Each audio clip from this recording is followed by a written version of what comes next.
CKNW's Chief Executive Series is presented by Fortis BC, energy solutions for every customer. Good afternoon and welcome. We are at the SFU Beedie School of Business, and this, of course, is the CEO series brought to you by Fortis BC. Our guest today, and I'm so excited to talk to her, is Sue Paish, the President and CEO of Life Labs Medical Laboratory Services. And Sue, thank you so much for being here. Thanks for having me. I'm thrilled. I'm a little terrified. Don't be. I know you took some time out today. We really appreciate that. But tell me, what does an average day look like for you? When does it start? What does it run it through for us? Well, the good fortune that I have is there's no average day. Every day evolves very uniquely. I split my time right now between Toronto and Vancouver. I have a apartment in Toronto, family home in Vancouver. So my third home is actually on Air Canada. And when you live in two time zones like that, the day can start relatively early. The folks in Toronto are well into their day by 6 o'clock our time in the morning. So I generally get up depending on the time zone that I'm in. I have been known to be a bit of a night owl. I like the evening hour. The night shift works quite well for me. I spend most of my time actually away from my desk if I can. I spend most of my time with employees in the field. We've got 5,400 employees across Canada, spread across nearly 400 different locations, large labs, small community centers where patients come, and of course our offices. So I try and spend as much time as I can with employees, spend a lot of time with who we consider our customers and our clients, the people of British Columbia, the province of British Columbia Health Authority, personnel and leadership, and the same in Ontario. Very little time is spent at the desk or at email until about 9 o'clock at night. Wow, okay, so it sounds like you have a 24-hour day. Well, we all have 24-hour days. It just depends on how you use the time. Yeah. But it tends to be a long day. But you know what? If you do what you love, if you really do what you love, and you have the great privilege, which I have, of working with some of the most phenomenal people in the world in this area, whether it's in our genetics group, whether it's with leadership in the provincial health authorities or with the Ministry of Health, or whether it's the team that surrounds me, it doesn't feel like work. It's pure enjoyment most of the time. Yeah. When you talk about being split between two locations like that, is that by choice or is that a work necessity, or how did that happen? It's both. When I was first offered the position in Life Labs, I actually declined because I saw Life Labs as an organization so heavy in Ontario. I'd been on the board of directors of Life Labs for about 5 or 6 years, so I knew a fair bit about the company. But I actually declined because my family and my roots are in British Columbia. I think that the phrase I used is, I'm a BC gal and I'm not changing that. And our owners, who are a phenomenal pension plan organization in rooted out of Ontario, they said, no, we actually don't want you to move to Ontario. Would you be prepared to have sort of dual citizenship? And I thought right away, how lucky am I to be able to have two homes in two of the greatest countries in the world, or greatest cities in the world. And so it is by necessity, because we have such a big presence in Toronto. I'm a firm believer that as a leader, you need to be close to where your people and your customers and your business is. It's great to have email and voicemail and Twitter, et cetera, but there's nothing like human interaction. So it's a little bit by necessity, but it's also by choice. I think it's important. Would you say that human interaction is the core of your business? As you say, there are customers, it is the health industry. You are seeing people when they are scared, when they are unsure. I mean, they're coming in for medical testing. How do you train your employees to deal with that? Mm-hmm. Well, certainly we are first and foremost focused on the care and the quality of the service that we provide to the people of British Columbia and across Canada. We service 19 million patient visits a year, performing 100 million tests. That's a lot of opportunities to interact with people who quite often, as you've noticed, are in a vulnerable state. So when we look for employees and the things that we really emphasize, is care, compassion. A lot of people have the technical skill, and I'd say this in any context. It's not just in the healthcare. There's lots of people that have the technical skill, whether it's in IT or whether it's being a phlebotomist, the person who draws your blood in one of our community centers. But being sincerely interested in what's important to that person right now when they're in front of you, understanding the fear, the apprehension, the lack of understanding that they may have at that particular moment. That's what we look for in our employees, and that's what we try and build and grow. And we actually try and do that a little bit by modeling that behavior ourselves. Again, trying to be close to our employees is really important from my perspective for our entire leadership team. So when you are looking for an employee, whether it's the person who they see as soon as they come in the door or somebody who's going to move up the career ladder, would you say that compassion is first and foremost on that list? There's a lot of first and foremost people who can demonstrate by past behavior an ability to care for others. It's really easy for us to look at the world through our lens. We're hardwired to do that, to look at the world through our own set of values and perspectives. Somebody who can actually be compassionate and understand the feelings of others. At the same time, be driven. You've got to work hard. You've got to work hard no matter what job you're in, and it goes at Life Labs as well. You've got to be able to be resilient. Not everything works out according to the business plan or the flow chart. No matter how many times you review and revise it, you need to be resilient, you need to be agile. We look for those qualities in people that we bring into Life Labs, and those are the qualities that we look for in our leadership team as we move people forward in the organization. And how challenging is it to run this huge business? I mean, more than 5,000 employees, as you say, that is, though, mainly dependent on government funding of healthcare, because that's where people are being sent for tests and that's where that money comes from. I think it's a real privilege, and it's actually incredibly exciting. The world of healthcare in Canada, the world of healthcare globally, is changing minute by minute. Right now, as we're sitting here for the next half hour or so, right now today, there are developments in healthcare that will change how we are treated and how we live going forward.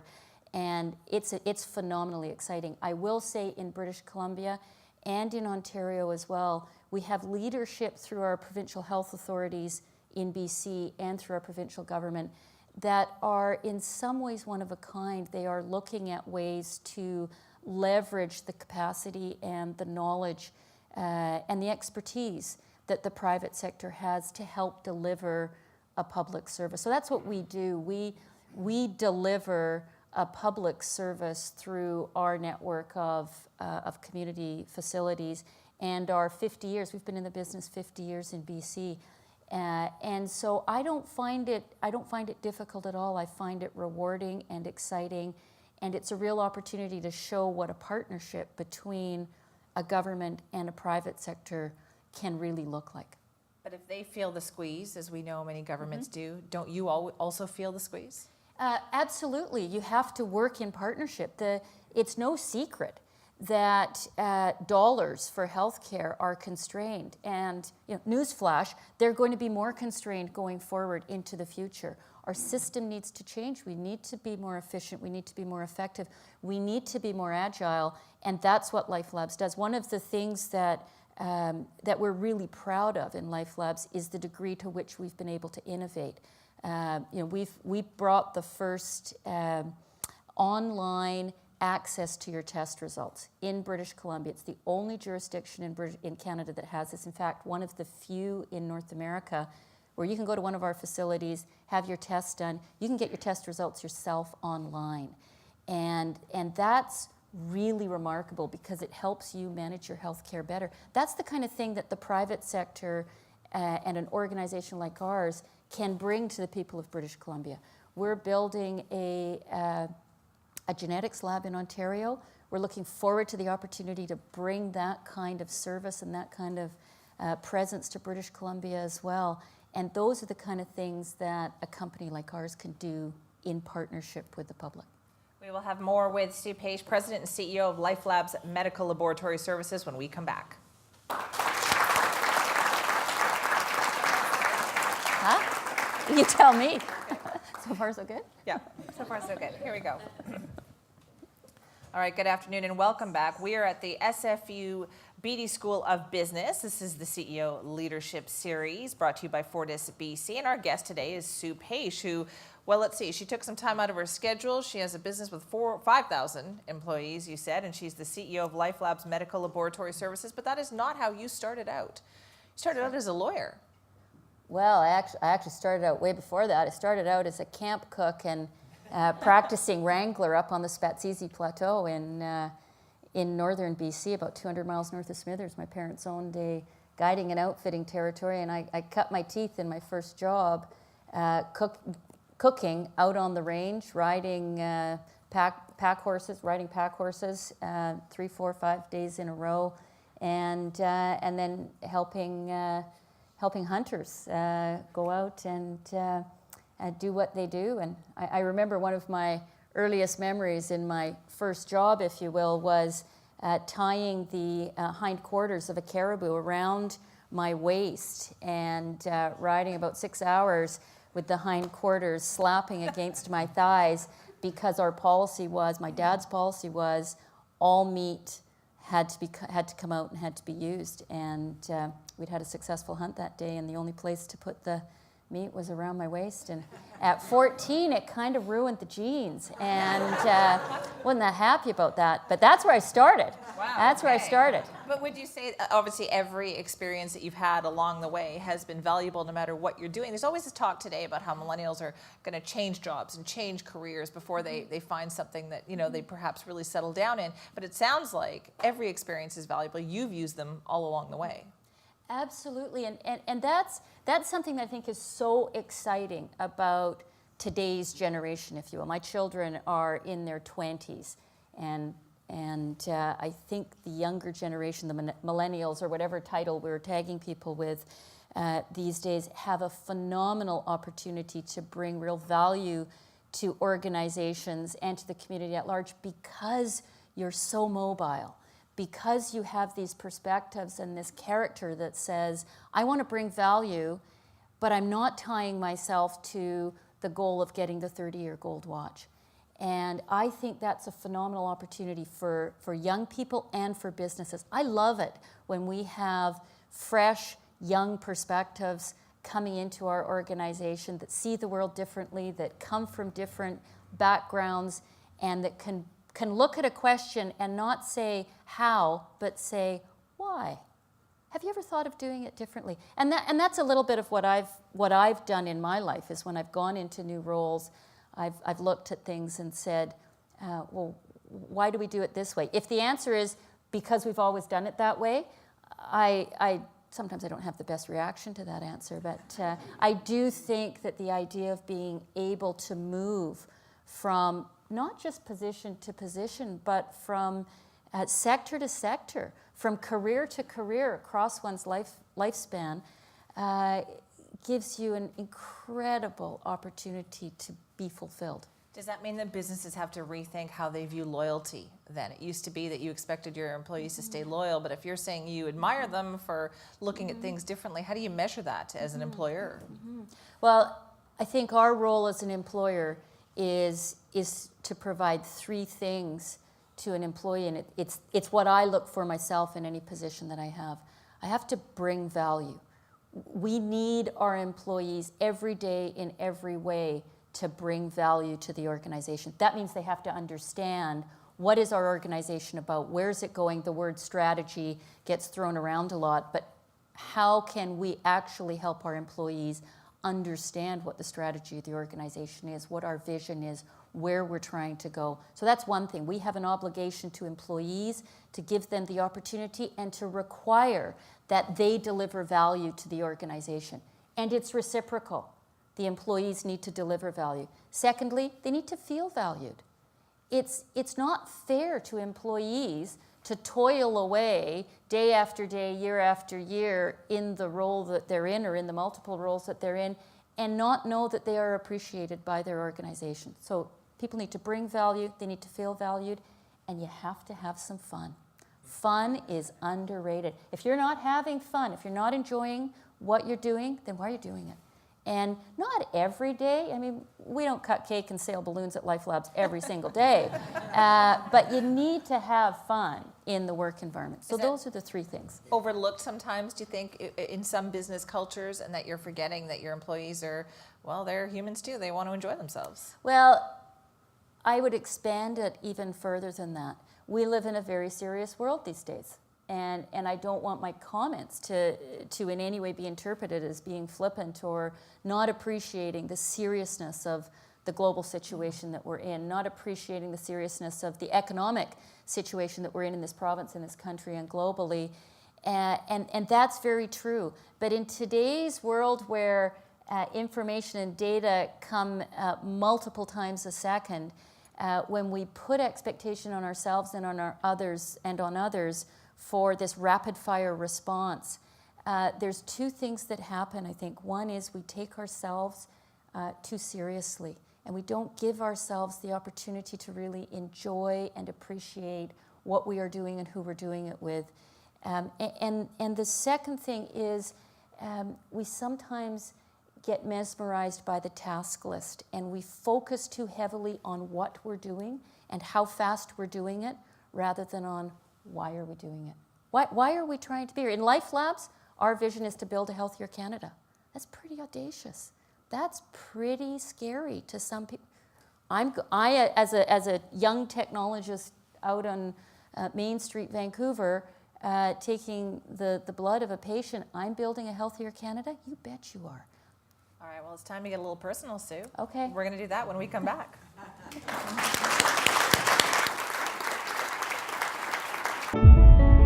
Add the warmth, convenience, and versatility of natural gas from Fortis BC to your home.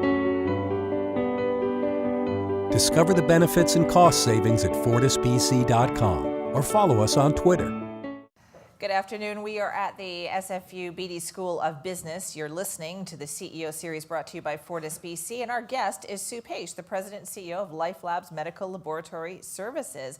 Yes, right now she's a CEO of a company, but you started out in law. You were a lawyer, and you did something that not many people do, and that is go from being the managing partner of a law firm and jumping into the business world. Why did you do that? Lots of reasons. I had a phenomenal career as a lawyer. I was 25 years practicing law, and then I was very fortunate to become the managing partner right at a very transformational time in the law firm.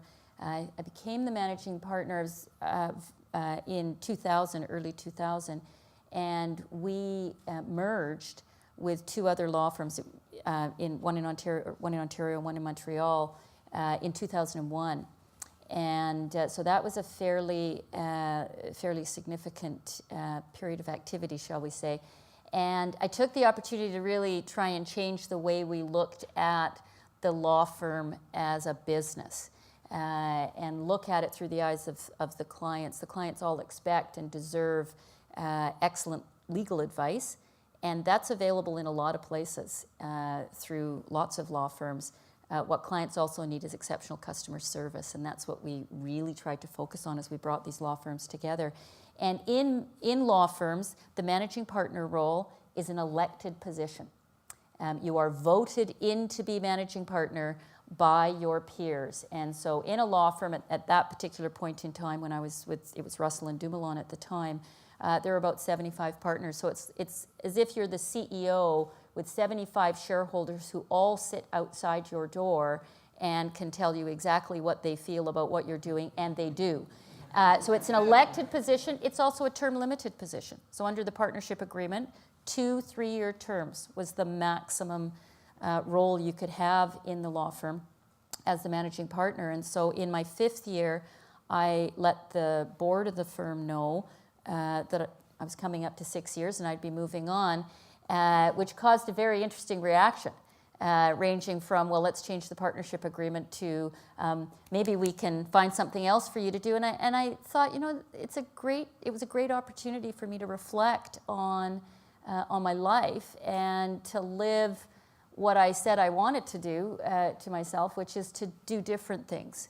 And at that point, I said to myself, I didn't want to wake up when I was 50 and not know what it was like. I'm way over 50 now, but I didn't want to wake up when I was 50 and not know what it was like to be in another role. So I actually let the firm know that I would be leaving, and I had no idea where I was going to go. No idea at all. And how did that work then? How did you take that leap? How did that work?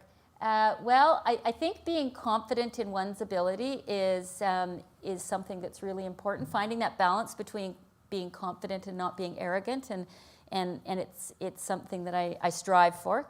I hope I am successful most days. But I knew that I could practice law.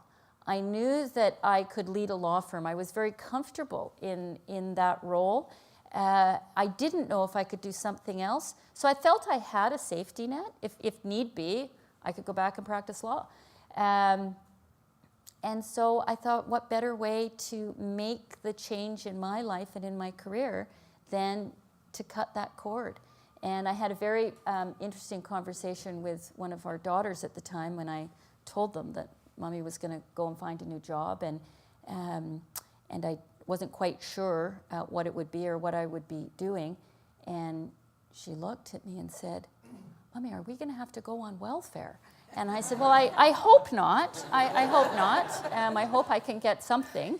But I was, you know what was astonishing was after I made that decision and was then able to communicate in the community to my friends and colleagues and more generally that I was looking to do something different in my career than in the legal industry, I was astonished in two ways at the responses. One, what people thought I could actually do. Seriously, you think I could do that? I had no idea that people thought I could do some of the things they thought I could take on. And the second, you'd think I would want to do that? You know, some of the things that people came to, I was like, no, thank you. So it was quite astonishing how quickly opportunities came to me. So would you say that you really had to learn the health industry business from the ground up? Oh, yes and no. When I was with Fasken Martineau, we had a lot of exposure to health, the health sector. Did a lot of work in the health industry with healthcare providers, hospitals, etc. So I had some exposure there. I also sat on the board of PharmaSave for a number of years, so I had some exposure to PharmaSave and the retail pharmacy industry and all that entails. So I had some exposure to it there. But yeah, once you get in the saddle, you're on a pretty steep learning curve. But that's part of the fun. You can bring your perspectives to that new role. You can bring your ideas. You can ask why and why not just focus on, well, we've always done it this way. Is that a path that you recommend for people who are wondering what to do with their careers, that at some point take that leap, do something that you're not sure that you can do? Well, I'm always very careful about giving people advice based on what I've done. What I do recommend is that people, this is going to sound more cliche than I intend, but that you live your own life. Understand what's really important to you. We do have this tendency now, I think, especially with our young people, to suggest or even require that they plan their lives to always be vertically mobile. And that's not what everybody wants. And it comes back to values, to personal values. And I think that is something that's underrated, is expecting us as individuals to define our life values based on our own sense of how we want to live our lives, engage with our families, engage with our profession, our career, the community, etc. And there's no right or wrong way to do that. Once you know what you want to do with your life, then decisions as to whether you want to spend your entire career with one organization, whether you want to bounce around different jobs, different sectors, or do something completely different with your life, it becomes much clearer if you know your own values. People, I'm sure, would love to work with you because you sound like you would be a great boss. So let's say somebody is applying to work with you in a fairly high up position. What do you look for? Well, I'm not sure everybody wants to work with me, to be honest. Don't ruin Careful, it for people. They're careful, having a good time. careful what you ask for. I'm really, really blessed to have an incredible group of leaders that work with me. And I think one of the things that glues us together are the values that we share. So some of the things that I look for personally is the history of past performance. I'm not interested in what you say you're going to do in the future. I believe that past performance is the best predictor of future behavior. So I look for people who have sincerity and integrity, who actually live a life that is values-based, and you can test that. I look for people who have confidence in themselves and in their ability. People who are agile. In this business, in healthcare today, if you're not agile, you're yesterday. You have to be able to move, to not be stuck in the same way of doing things. I look for people who actually care about each other, care about others before they care about themselves. Those are the things I try to elicit from a candidate who may be coming to see us, and those are the things that I both instill and require from my colleagues. All right, we'll have more with Sue Paish when we come back.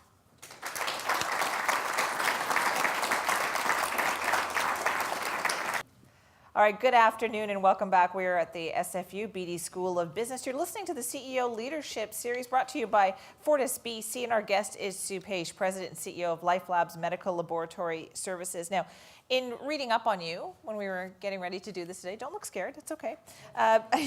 Couldn't help but notice that one of the things that everybody talks about when you see the name Sue Paish is that you were named one of the top female bosses in Canada, one of the top 100 female bosses in Canada. Now, do you look forward to a time when they don't put the female in front of that, or do you think, well, no, you have to lead the way on this?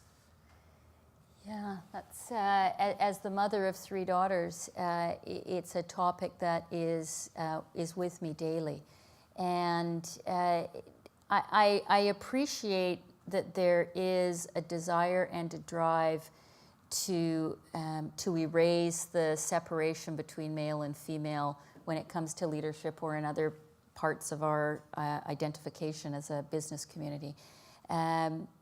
It's going to take some time.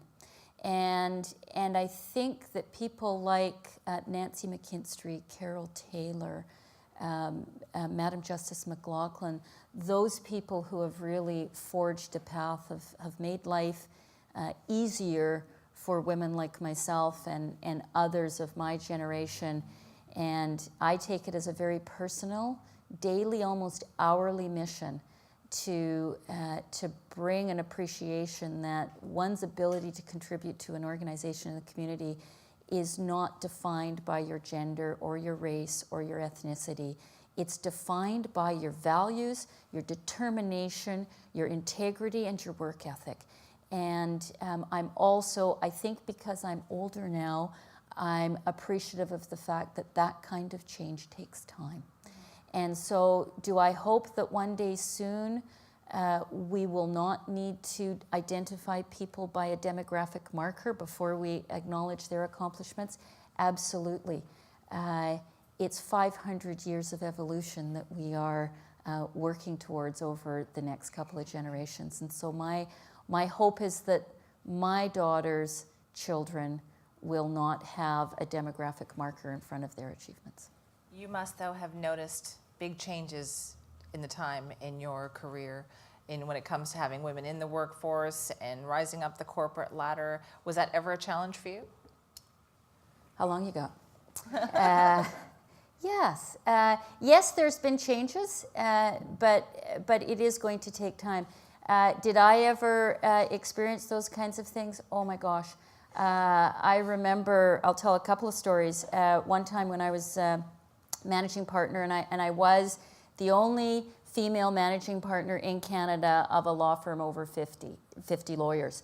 And the managing partners of big law firms got together for a conference, and I showed up, and the guys all looked at each other, and one of them actually said, well, I guess we can't swear anymore now that we've got a lady in the room. And I can't say on the airwaves what my response was, but I showed that I had a fairly broad vocabulary. And that experience was surpassed only by the following year when the registration list for this conference came out, and I noticed a lady's name on it, and I thought, oh, wow, there's another female managing partner coming into the group. But I knew the managing partner of that law firm, and I didn't know he was retiring, and so I phoned him, and he was hosting the conference that year, and I said, oh, I see Diane is coming to the conference in a couple of weeks, and I didn't know you were retiring. He goes, no, I'm not. And I said, oh, because the rule at this conference was only one person from each firm. And I said, oh, what role does Diane play? And he told me. And I said, oh, why is she coming to the conference? Well, Sue, we thought it would be nice if you had someone to talk to. 1999, guys. So things change slowly, and one must be both resilient and one must be determined and bite one's tongue so hard sometimes you think that it's going to bleed, because behavior change is going to come from how we carry ourselves, not by shaking our finger at someone. Yeah, did you bite your tongue in that moment then and let them bring Diane along to the conference? No, I did bite my tongue and explained what I thought the makeup of the group was and the criteria. I then phoned the conference organizer and the sort of facilitator that we used. And he said, it's okay, Sue, I'm all over it. I was waiting for your call. And no, she didn't show up. But, you know, I got there and all the guys were golfing, and I don't golf. And I was told, you're never going to be a good managing partner if you don't know how to golf. I promptly went to a payphone, because there were payphones then, phoned my predecessor, a fellow named Michael Fitch, who was a terrific mentor to me. And I said, hey, I have to ask you a question. He didn't golf at the time either. He does now. I have to ask you a question. And his response, I can still remember it, was, oh no, what have they said now? And I said, well, they've told me that I can't be a good managing partner if I don't golf. And I just want to know how you've been a good managing partner without golfing. And he said, just carry on. Just carry on and do what you want to do. How important has mentorship been to you then? You said he was an important mentor. Do you try to impart that with other people? Yeah, I have been so fortunate throughout my entire life to have phenomenal mentors, both in a professional context, people like Mike Fitch, who really understood mentorship. Mentorship is a phrase that I think is tossed around a lot now fairly lightly. And mentorship to me isn't about making you feel good. It's about helping you be a better person. And Michael would come in and into my office or chat with me in the hall, and it would be the good, the bad, and the ugly. I remember one time he came into my office after I'd left a voice message. This was when voicemail was new. And I'd left a voice message for all the partners about something or other. And he walked into my office and he said, I listened to the voicemail. And I was like, oh, okay, yes. Feeling that I was going to get a big compliment. He goes, nobody's going to listen to you if you don't learn to shut up. And I thought, by the way, I haven't learned that one. So he was able to be very direct in both his criticism and his compliments. And he did give me compliments as well. I was mentored by my mom a lot.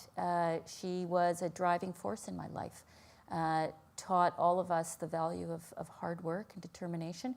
And I feel that I'm now mentored by my daughters, who are in their 20s and sometimes with not the greatest diplomacy, are able to convey to me things that I am blind to myself on in terms of my work-life balance, if you will, and just how I see the world. So I've been really lucky to have great mentors throughout my life. Well, Sue, on that note, thank you so much for being with us today. Is it over already? You bet. Well, no, Wow. not over completely, but thank you very much for joining us on the show.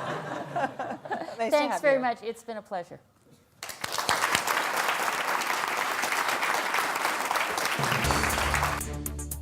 CKNW's Chief Executive Series is presented by Fortis BC, energy solutions for every customer.